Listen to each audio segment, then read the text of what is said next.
today I'm talking with Mark Schaefer, all the way from Tennessee in the United States. And honestly, we had just a brilliant conversation about digital and marketing and strategy and how things are putting together. And Mark's the author of 5 books, and his 6th book is coming out in March. And very exciting stuff. And we're talking about how the marketing world is changing, what actions you need to take place that are coming up. And really the overall theme is humanity and how we're missing out on a lot of that. And that's perhaps why some businesses aren't quite making the connection.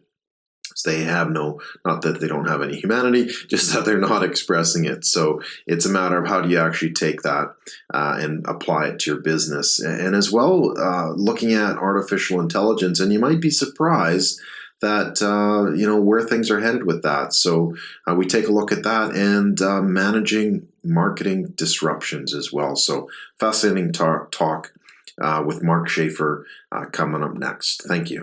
Overwhelmed with online or just wanting to learn more about how you can build a successful business amidst all of the self-appointed gurus, big buzzwords and empty promises? The Breaking Digital podcast by Doyle Buehler tells you exactly what smart entrepreneurs need to know to escape the clutter, get clear of the confusion, and pass the bullshit of building and growing a successful business online.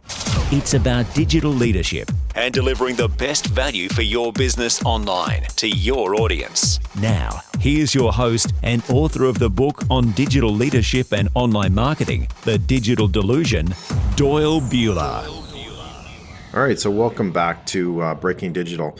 Today I've got an absolutely brilliant guest all the way from Louisville, Tennessee, in the United States, Mark Schaefer, who is one of the world-renowned digital marketing strategists. So really keen on getting into a cool discussion with him. So welcome to the program, Mark.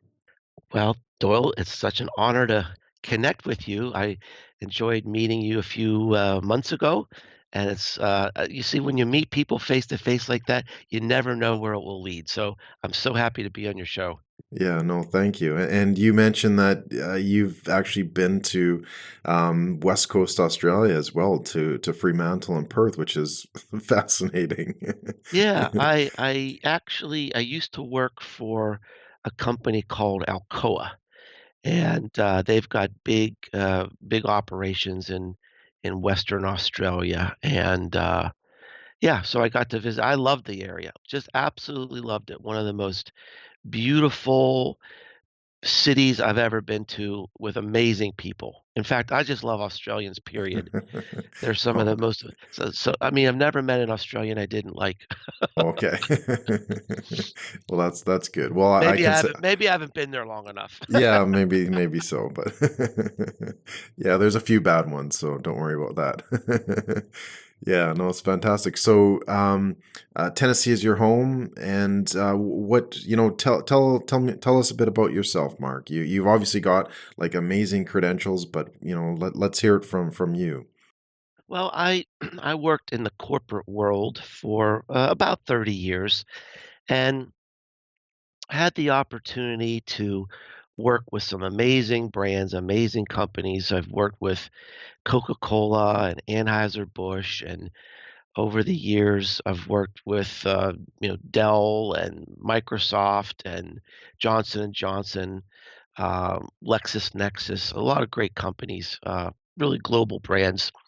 Um, I've had my own company since 2008. I started to teach and also do consulting. I'm a teacher at a large university in the New York City area called Rutgers University, and I love to write. I've written 5 books. Actually, I've written 6, but the 6th one isn't out yet. Oh, I've fantastic. got a new book that's going to be out in a few weeks called Known, which is about how to really build and unleash your personal brand in a digital world. Very, very excited. It might be my best work yet, and I think it'll help a lot of people. And so today, I mean, I consult with a lot of companies. I do speaking around the world. That's how you met me up in Canada. And yeah, and I teach and do workshops. So that's about all I do. And what do you find most captivating, most intriguing, and sort of in your speeches and in your books and your consulting and that sort of thing? Well, it's funny because it all kind of fits together as a system. So I might have questions in my classes that lead to blog posts. I might have blog posts that lead to chapters in a book. My book will lead to a major new speech, something I could take around the world, a new message I can speak about. So it really is symbiotic in a way. It all fits together for me. Um, the teaching helps me create content. The content helps me do better workshops and better books and better classes ultimately. So each of them has its own challenge. I mean, to teach at the graduate school level in New York City uh, is really a challenge because these folks, they're at the top of their game, and so that forces me to be, one step above that, Yeah. or I'm not going to be a very good teacher. Um, the books are an incredible intellectual challenge to be able to write a 50 or 60,000 word story that flows, that adds value on every page. I mean, that's an incredible challenge. And working with big companies like next week I'm going into Microsoft. Boy, that's a heck of a challenge. Going in, I'm doing marketing training for Microsoft. So again, it all works together. It sounds like you're sort of the best using the best use of content creation when you can talk about it at that level of academia and then translate that into blogs and vice versa into speeches and that sort of thing. That's fascinating. What's sort of been the main topic that you've sort of been looking at in the last little while? Well, it's funny because my content, I think, kinda comes in waves. I'll get interested in a certain area, for a period of time, and that seems to be the theme of my blog and, my content for about a year or so. So, recently, what I've been really interested in is how the marketing world is changing, and what do we do about it? I mean, I'm a marketing strategist, so I can't just sit back and say, "Oh, okay, well, all this is happening and things are changing. Here it comes." I have to think about what do we do about it? What actions do we take? So the first big one that really preoccupied a lot of my time, I guess occupied my time would be the right way to say it, is this idea of this world of information density that's coming at us. The amount of content on the web is literally exploding. Um, Budgets are going up. Publishing is going up. The fact that anyone can publish videos and podcasts and blogs and books is a wonderful, amazing thing. But those things are all fighting for our attention, and we have a fixed amount of attention. So that's why the world of marketing is becoming more challenging, and it's rather predictable. I mean, marketing kind of goes in phases, and something gets hot, and then it gets saturated, and then we have to figure out our way to the next phase.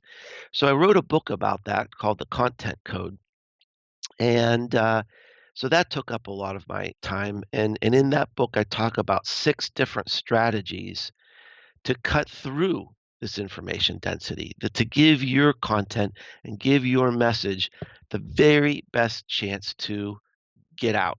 And it's not a linear process like step one, step two, step three. It's like 6 different buckets, 6 different things you can pull from. So I think there's stuff in that book that can really help um, every business. No, for sure. And do you feel that we've kind of devalued our content because it's basically become a commodity that everybody's producing it? So there's no real distinction. There's no real flavor. It's like everybody's got it, and it's just this big thud of content everywhere. I'm not sure about devalued as the word. I think there's always been lousy content and there's always been good Well, content. what's the difference? The difference to me is I think the content that ultimately connects with people. And that's the thing we need to focus on is that the value of our content is zero unless it's seen and shared. So it must connect. And I think to build that connection, there's got to be some emotional transfer between us and our content and the audience. And so a lot of the content today that's failing is just it's bland, it's antiseptic, it's sterile, it's formulaic or legalistic. And so branding in this environment is more important than ever. And a big part of branding is showing your heart. People want to know what you believe in, what you stand for, what is your heart, what are you doing for the world. People want to know you stand for something other than just selling stuff. And I think that is what's going to make a difference. I often end my speeches and classes with this challenge to be more human in everything that we do. In every engagement, every interaction, every piece of content, just say, how can we treat people online like we would treat them offline? How can we respect them and acknowledge them and be more human? And I think that's the strategy that will win. I like that, and that sort of come across in everything that you seem to produce, and obviously it's on your website and that sort of thing. But you want to add back in that humanity to strategy, and then obviously to marketing. Is anybody else doing it like you? I think a lot of people are. I think a lot of companies are recognizing this. There's a lot of great case studies. If you look at, I don't know about Australia, but at least in America, a lot of the advertising, a lot of the content is very human centered. There's even a cereal company in America that's starting to feature their employees on their commercials and on the cereal boxes. And it sends a message that, this is an American company. We're making an American product. There are real people here that take pride in what they do, that love what they do. And so there's lots of examples of that. Unfortunately, many companies are still fixated on the traditional marketing message to a target audience, and we're going to control the message, and it's going to be run by an advertising agency. And we've been conditioned to do that for over a century, and it's hard to break out of that paradigm. But a lot of the best managed companies, if you look at the companies that are doing the best in the stock market, the best managed companies, you can usually predict they're doing good with their marketing too. The best managed companies usually do everything well. So if you look at what some of those great companies are doing with their marketing, I'll bet you'll find some human element to what they're doing. How would it compare, or not rather, how would it compare, but what would be a good example, whether it's a client that you've worked with or one that you've seen saying, yeah, these guys are doing it well because they're adding that level of humanity? I mean, a great example, a favorite example of mine is I worked with this small winery in Provence, and it's not the typical type of client that I would take on. But the situation was this business executive from London quit his job and started a winery in Provence with his family and discovered that he needed to work more on marketing. And so he sent me a link and he said, I really want to work with you. Look, I'm trying to make videos and content. Take a look at this link and let me know what you think. So this guy from London is standing on top of this giant grape harvester, and the video's going, and he says, well, many people think we pick our grapes by hand. Oh, no, no, no. We use these big harvesters. And as he's telling the story, the machine starts to move and shake, and he's losing his balance while he's telling this story. And here's why I decided to work with him, because he kept that in. Okay. He Made it wasn't natural. he wasn't afraid to show his fallibility. He wasn't It made a much better story. It made a much more interesting story. And so I thought, this is a man who gets it. He really gets it. And his competitors really were, I mean, these are wineries that have been in families in France for 200 or 300 years. Talk about stodgy. Here was a guy Yeah. that was breaking all the rules.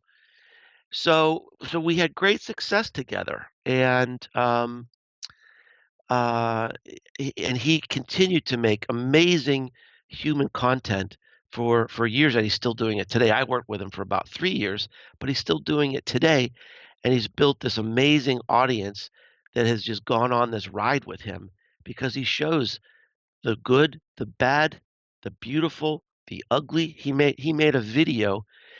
He was kneeling beside these decimated grapevines, and he looked up at the camera with his voice choking with emotion. He said, this is what happens to my vines after 13 minutes of hail. And it's just so compelling. It's just so riveting watching him on his journey. And it made him into a great success.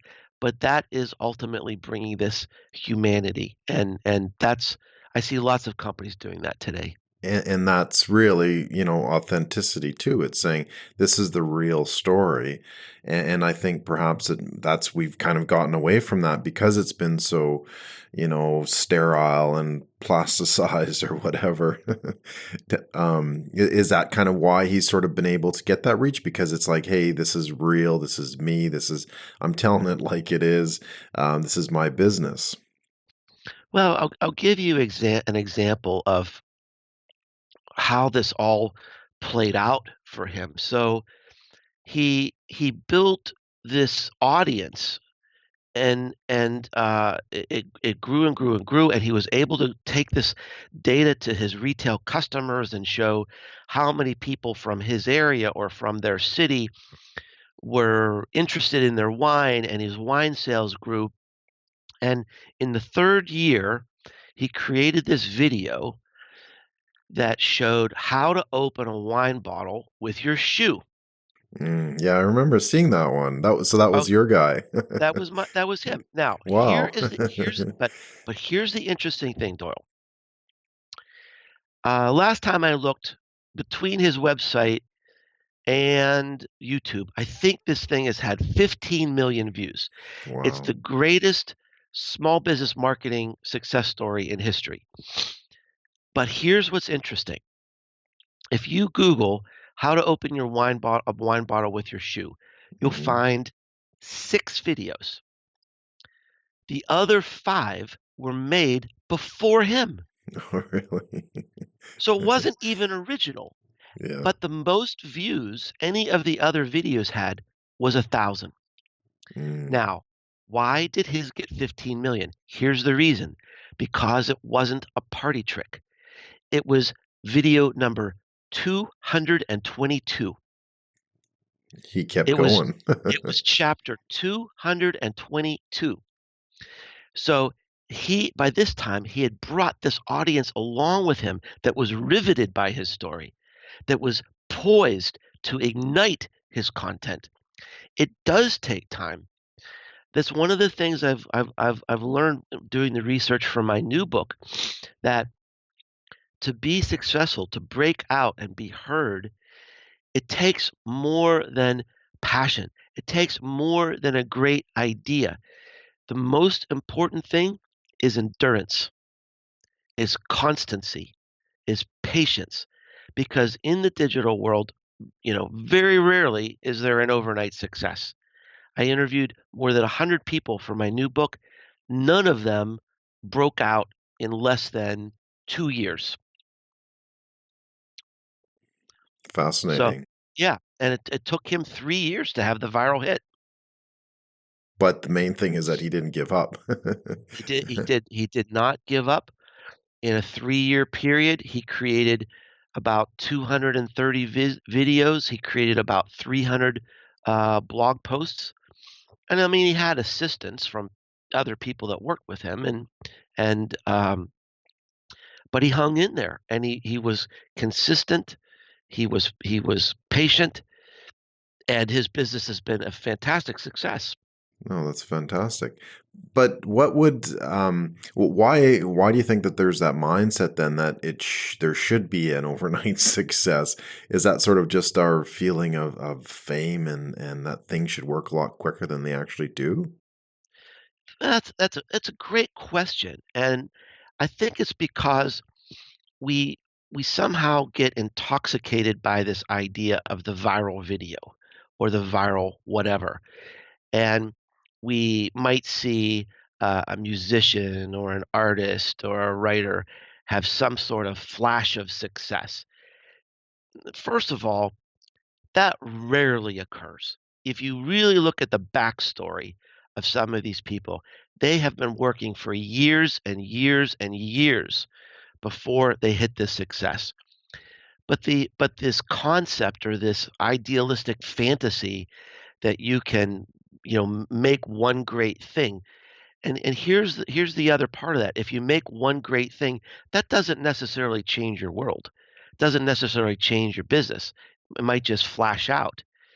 Uh, the idea is to do it constantly, is to deliver some sort of interesting, relevant, timely, entertaining content to your audience every single week or every single day, whatever your rhythm is, and don't give up. Stick with it. As long as you see progress, as long as things still keep moving in the right direction. Most people in this business will tell you it takes about 2 years to really tip. And I found that in my interview in with my interviews in the book is that was a great learning for me, that I interviewed people from every walk of life that I could, I've construction people, real estate, education, banking, fashion, art, all different walks of life, and they all followed the same pattern to become known in their niche. And the biggest thing, I think, the biggest personality characteristic was consistency.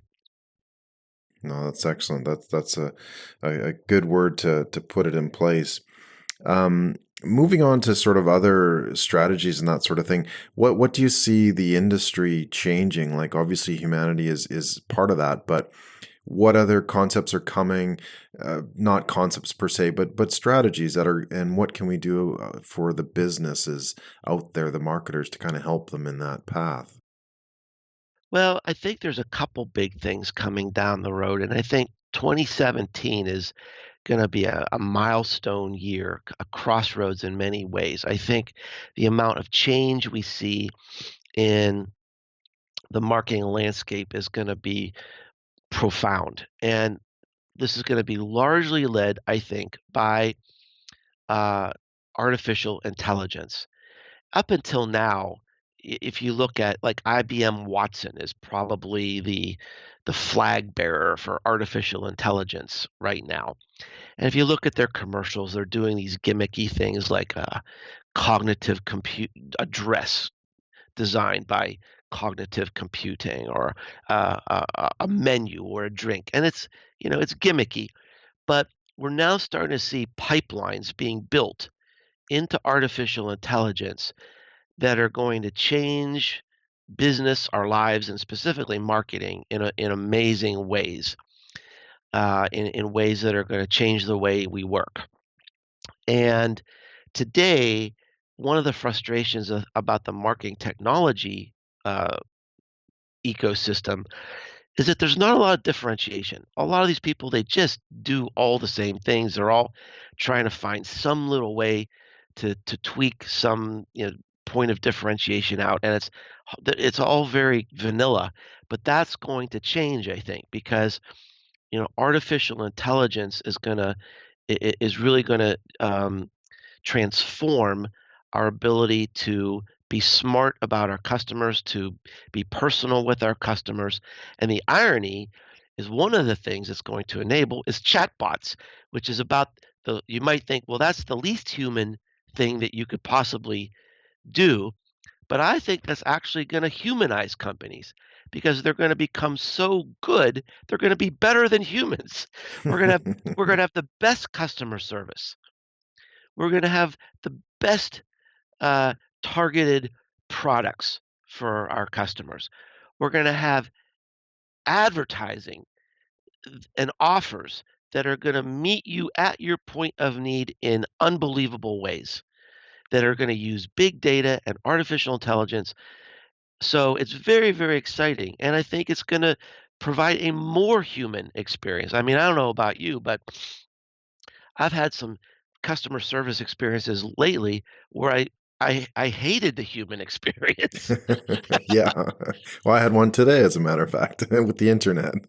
And I think once we get into artificial intelligence, we're going maybe it says, the first person can't solve our problem and the second person can't solve our problem. Now we finally get the manager involved. Well, with artificial intelligence, you'll be able to get quote unquote the manager right away.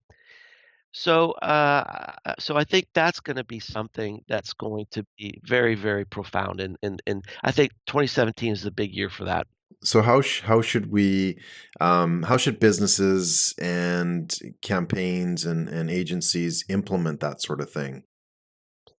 Well, I think the first step is education and awareness. And it may seem overwhelming, this idea of artificial intelligence, but I think it's going to be accessible. I think it's going to be easy to use. I mean, eventually you'll be able to plug into artificial intelligence programs and things like chatbots, just like you'd set up a WordPress blog today. So it's not going to be difficult. It's not going to. It might be expensive at first, but it won't be expensive in the long term. So the first idea really is awareness, education. Watch what's happening in the MarTech industry in the next 12 to 18 months. I think there's going to be amazing things happening. There already are. And then first and foremost, look at how can we be first? How can we implement this in a way that might prove to have some point of differentiation with our customers? Because I think customers are hungry for that. They're frustrated by marketing today. Marketing today is still invasive and annoying and repetitive. And, we use these cozy words like lead nurturing, but basically that means continuing annoyance. Annoying me nonstop instead of just Right? once. Yeah. I mean, from the consumer side, lead nurturing means annoyance. That's a good one. Yeah, no, for sure. And so is there sort of an area that you feel that businesses and agencies should adopt first? Like, should it just be customer service, or should it be sales, or should it be, information or education? How can we sort of start to enable this type of thing? Well, I think it's going to, there's no cookie cutter answer, of course. There's going to be different needs for different businesses. I mean, I think the areas where we're going to see an impact most, and it'll probably be in this order, will be number one, content. We're very close to having the opportunities for more automated content that can do the A/B testing for us, that can optimize on the fly. Uh, that's going to be hitting, I think, probably in the next 12 to 18 months. I think the next wave will probably be service. And I think there will also be a wave around strategy. The thing about marketing strategy is it's not necessarily creative. It's formulaic. And that's one of the big myths that I think a lot of people buy into or they're misled is they look at the world of advertising and marketing and they think, "Oh, there's so many options and, I don't know where to start." The fact of the matter is, if you really analyze your business inform situation, you don't have that many options. You've only got a couple because in most cases, your strategy is dictated to you by your market circumstances. So if you could input your market circumstances or some computer does it for you, you'll be able to have a very clear idea of what you need to do, where you need to be, what you need to say, who you need to say it to. Do I buy ads and promotions here, here, here, or XYZ? I think a lot of that will become a lot simpler over the next few years. Fascinating. That's cool. I can't wait. It is fascinating. So, It's a little so and it's a little scary because yeah. that's what I do. Okay. Yeah. There goes your job. There goes my job. So should we be investing in the people producing this AI or should we be investing it for our companies? Who's going to make the most money at the end of the day? I'll put it this way. I was once told that we in 1849 in America, they had this big gold rush on the west coast of America. And somebody told me, the people that got rich weren't the miners. It was the people that were selling the picks and shovels. Mm. Yeah, okay. I think that's going to be true in this case too. True, but where are they today? Yeah. I don't think I talked about this before, Mark, but I've actually you're just finishing up your book, Known, right? And off to the publisher. I actually just started writing my second book as well. And one of the things that I love to talk about with, digital leaders like yourself is the concept of disruption, marketing disruption, digital disruption, that sort of thing. Which is going to be a major topic of the book coming out. But what's your take on disruption and transformation and all those other kind of buzzwords? Is there something there, or is it just talk? It's not just there, it's everything. Okay. And I just wrote a blog post about this, as a matter of fact, Doyle, that Was that uh entering Protopia? Protopia. Yeah, no, Yeah, I love because that. yeah, and it really ties together everything we've been talking about today. And it's this Mm, idea that the the change that we're about to see is going to be a lot more rapid than anything we've ever seen. And many people in marketing say, "Oh my gosh, the change is so fast." It hasn't been that fast. If you think about what have been the technological disruptions that have completely changed marketing in the last 50 years, in the 70s there was one, cable television. In the 80s, you had the start of computers and mobile. But businesses really didn't see that as a business opportunity or a marketing opportunity in the 80s. People were dismissing it as a fad in the 80s. So in the 80s, arguably, there were none. So then in the 90s and the thousands, you got into digital information, which truly transformed everything. New types of advertising. Then we got into social media. But in the last 4 years, 98% of all the marketing budgets in social media have been put in the same 4 platforms, in the same 7 platforms. In 4 years, it hasn't changed. yeah. I mean, so the idea is that the tactics, yes, the tactics change quickly. Facebook changes every day, every week, but the platforms, the overarching strategies haven't changed that quickly. That's changing. Primarily because of artificial intelligence. Because what happens is as you start integrating artificial intelligence into the change process, it also changes the speed of the change. And so the idea behind this article is that nobody's going to be an expert. Nobody can ever be an expert. We're all going to be permanent newbies. We're going to be eternal newbies because there's no way we're going to be able to keep up with all of this. So we're going to have to focus. We're going to have to depend on others to help us. But there is going to be, I think, 2017. My prediction is the next 18 months are going to be a period of incredible disruption in the marketing world. So what should marketers do and digital strategists do? Very How easy, very easy.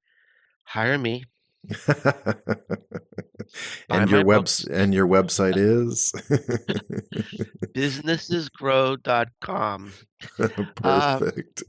yeah, but I think it is an interesting question, and maybe this is what you're even approaching in your book is what is the strategy in this world of disruption? Where do you start? How do you decide what the priorities are going to be? Because the tactical choices are going to be multiplying, and they're going to be going through evolutions and revolutions in the next 18 months. So I think this period of rather peaceful transformation in the marketing world is coming to an end.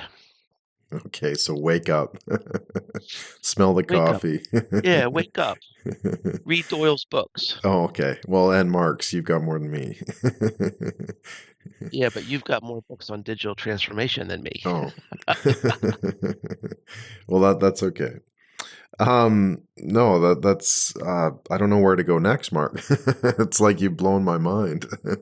I don't want to keep you much longer though, because I know you've got lots to do. You're a busy guy, right?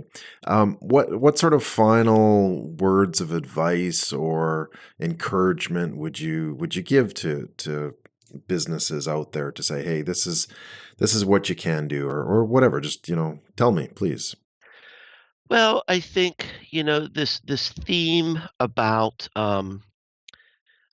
being more human. I think no matter what they throw at you in terms of change, in terms of new apps, new technology, that if you just do everything through that filter, how can we provide a more human experience? How can we show our hearts to our customers?